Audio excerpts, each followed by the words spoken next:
Hello, I'm Sharina Walters, Mortgage Loan Officer with BD Mortgage Group, LLC.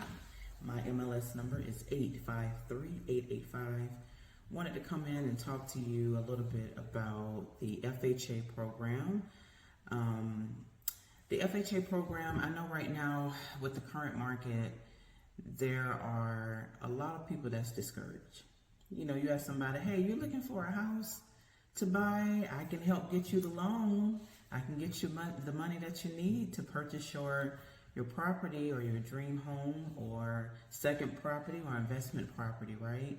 And a lot of people are discouraged right now. Like, hey, I'm not buying a house. The rates are too high, but yet you're still paying a high amount in monthly rent. I know myself, I'm paying, after everything is included, about $2,500 for rent. Thankfully, you know, I'm able to, I feel like it's justified based upon what I'm renting. However, it's still way higher than what it was years ago, right? So I was thinking, how can I help someone who hasn't purchased a home before, a new homeowner, or you previously had a home and maybe you sold it, or, you know, maybe, you know, you left it to one of your children or a family member and was like, hey, I don't want to stay here no more. Too much of maintenance, too much of a hassle. I would rather just give it away, right?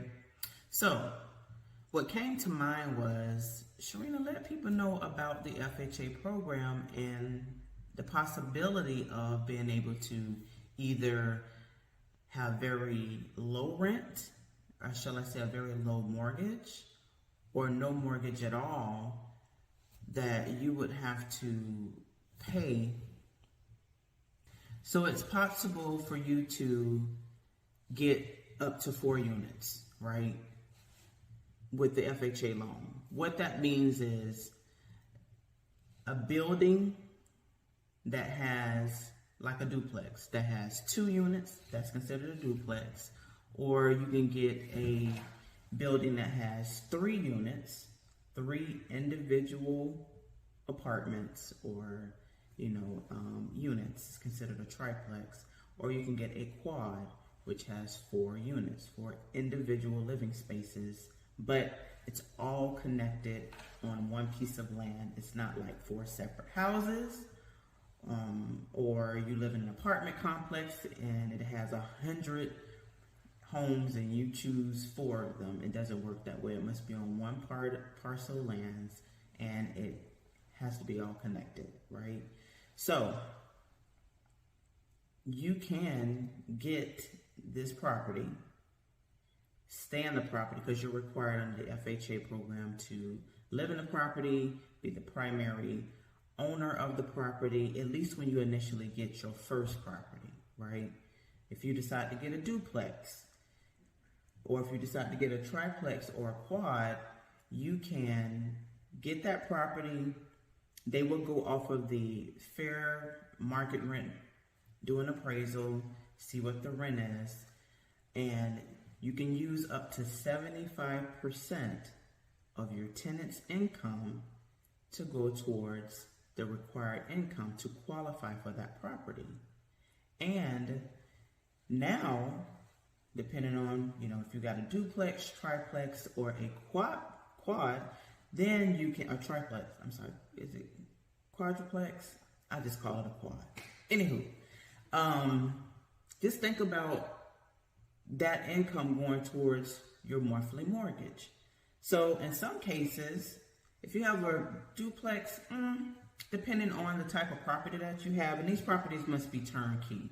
It can't be a property that needs to be rehabbed. It needs to be a property that is ready to go. You just turn the key and you can just move in, right? And you can use that income to go towards your mortgage. So in some cases, you may have to contribute, let's say, a few $100, maybe $1,000 in some cases if you do a duplex. But when you're going into the triplex and the quads, the fourplex, you more than likely may not have to come out of pocket to pay your mortgage. You can just use the income from what you receive from your tenants to pay your monthly mortgage. Now, you're like, Sharina, I don't want to deal with that. I don't want to collect rent from tenants. I don't want to deal with issues that they might have as far as maintenance. I'm glad you said that. So what you do is you get a property management company. Get a property management company. You have them take care of the interviews, the credit checks, the maintenance issues, collecting payments, and you just live in your place and you don't even let anyone know that you own the property, right? Now, you must get these properties in your name. It cannot be an LLC, so it must be in your actual name. But just letting you know this is a possibility.